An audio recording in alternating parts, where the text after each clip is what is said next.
Hay familias que tienen secretos guardados en cajones o en documentos notariales.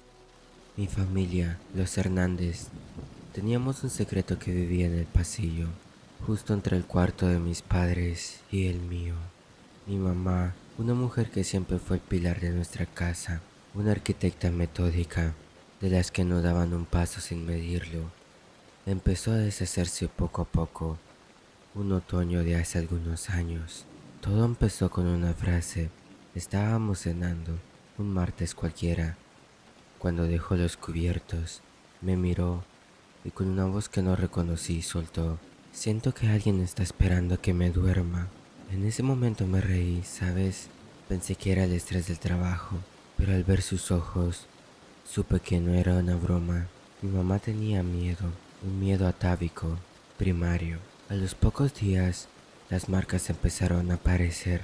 De madrugada, siempre a la misma hora, mi casa se llenaba de un silencio que no era natural. Un silencio que te zumbaba en los oídos. Ella despertaba gritando, pero no era un grito de pesadilla, era un grito de defensa. Cuando encendíamos la luz, ahí estaban, marcas en sus antebrazos. No eran hematonas, eran huellas de presión, dedos largos, marcados a fuego, como si algo pesado la hubiera sujetado con una fuerza inhumana. La primera vez que lo vi fue una noche de tormenta. Salí al pasillo porque escuché un roce, como si alguien arrastrara una sábana pesada por el suelo.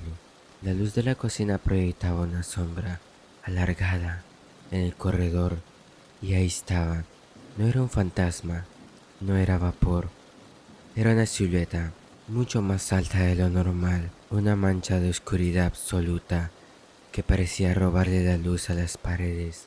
Lo más terrorífico era su sombrero, un ala ancha, perfecta, muy antigua, que le daba un aire de autoridad, como si él no fuera un intruso, sino el dueño de la casa y nosotros fuéramos los que estábamos invadiendo su territorio.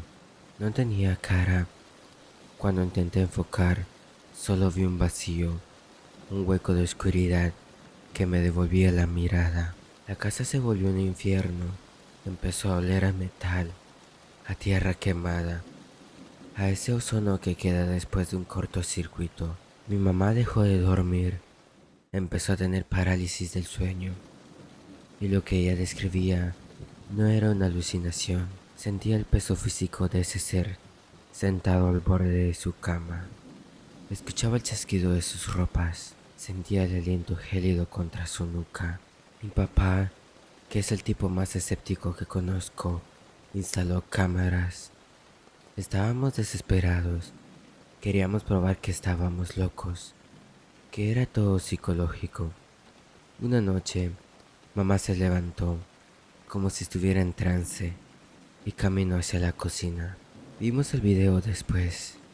La luz parpadeó, la cámara se llenó de estática, y de repente ahí estaba él, justo detrás de ella, sin caminar, como si hubiera emergido del mismo aire. Puso una mano sobre su nuca y mi madre se desplomó, como si le hubieran cortado los hilos.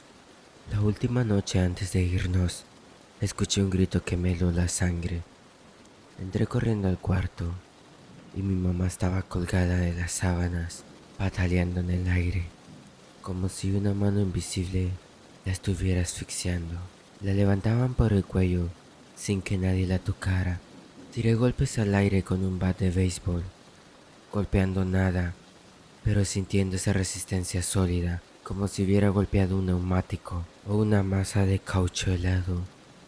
Cuando finalmente cayó, me confesó algo que nunca voy a olvidar.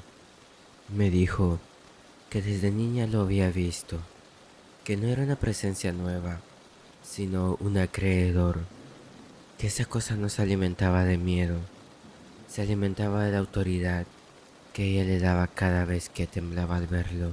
Cada vez que le temes, le das permisos de ser real, me dijo mi madre. Nos fuimos de ahí en menos de 24 horas. Dejamos todo, pero mi mamá nunca volvió a ser la misma. Aunque dejamos esa casa atrás, Ella nunca pudo cerrar los ojos del todo. Murió años después, y aunque el certificado dice paro cardíaco, yo sé que murió de cansancio. Ese ser nunca la soltó del todo. Y a veces, cuando estoy en mi departamento, a solas, y la luz parpadea, siento ese mismo frío en la nuca. Siento que el aire se vuelve pesado, como si alguien estuviera parado justo detrás de mí, esperando que yo me atreva a voltear. Pero no lo hago, porque sé que si lo miro, si le doy el poder de existir en mi realidad, ya no podré escapar. Él no se queda en las casas, se quedan las personas que le abren la puerta con el miedo. Y hoy, al contarlo, me pregunto si no le acabo de abrir la puerta otra vez.